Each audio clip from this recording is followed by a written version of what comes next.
Okay, thanks for tuning in. Usually I do this in the back of my Prius, but we're not in the back of my Prius, so we're on the sofa. The sofa. I'm on the sofa with one of my dearest friends, Caine, and so we're just gonna have a conversation, and you can join in. Okay, Christine, what is the first thing that you do every morning? Okay. I get up and go to the bathroom. Okay. Yeah. All right. What are when you travel? What are 3 things that you always have with you? Always. A book. This is really good. What else do I have the other time? A computer. Pretty much. A book, a computer, and a protein bar. Oh, isn't that the truth? Yes. Because you just never quite know what your food choices are going to be. And so I've always got my default protein bar. I do too. I always have a bar in my purse. Okay, what are 3 words that describe your husband? Who I think he's amazing. That's one word, but it's another word. Very kind. He is very kind. Generous. And very patient. Yes.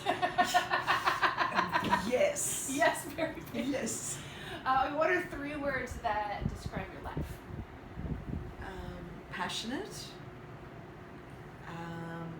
purposeful, and intriguing. Well, I like those.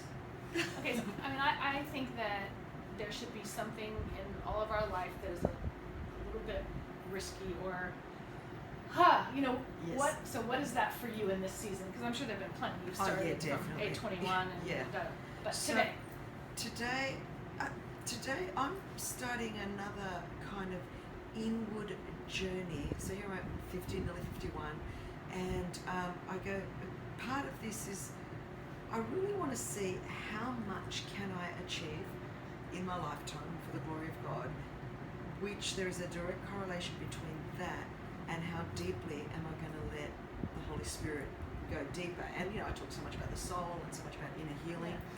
But I feel like I'm at a whole new risky place of trusting God at a level that I never have, and trusting God with my future. The things that we ask people to do all the time. Right. It's just that, when you have a measure of what would be perceived success, or have achieved certain things, it's easy to actually stop taking certain risks. Yeah. Nobody really realizes it. And a lot of that has got more to do with, am I going to let God even touch more vulnerable areas in me that can express me trusting Him further, which means He'll do more through me. So it's an internal risk of trust. No, but it's true, because it's like then those areas get pushed. Very much so. Right? And so you deal with them or you cover them. Totally. Right? Yep. So it is.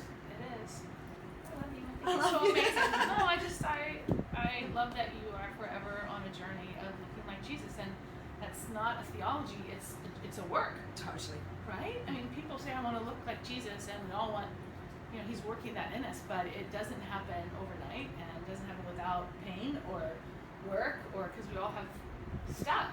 Oh, absolutely. Right? And I think the stuff is like, we are not so healed this side of eternity that we don't need Jesus. So no matter what. And I think Ain't that the truth? Ain't that, I know, you're close. But and I think that's got a lot to do with it. And I think it's why certain relationships can only ever reach a level and not go further. And that's not good, bad, or indifferent. But I think if you are committed to a deeper inward journey, then it does impact your whole world around you. But you've got to be very vulnerable for that to happen. Yeah, for sure.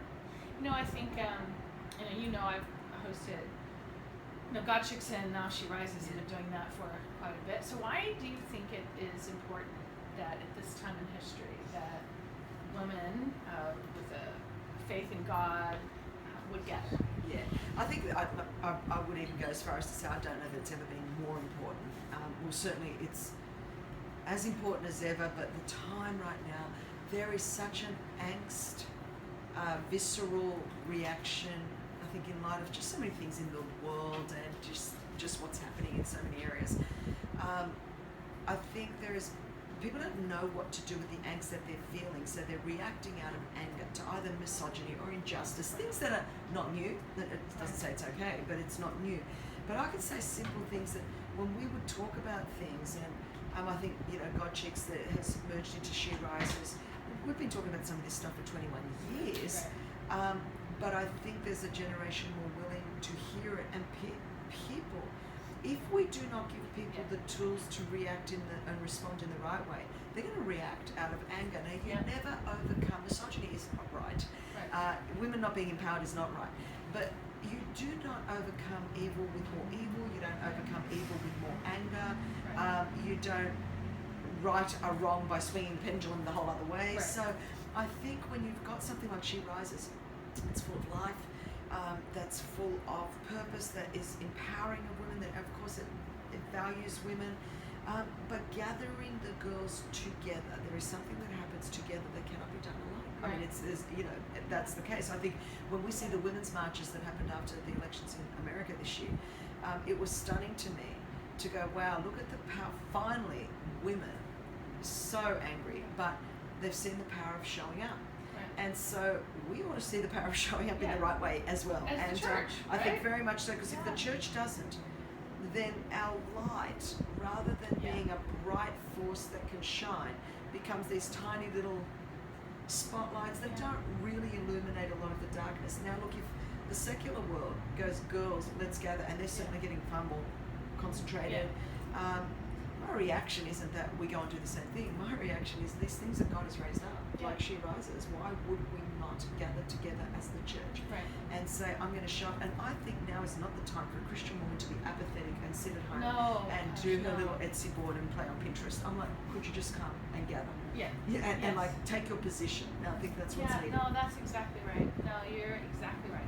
It's never been more important than now.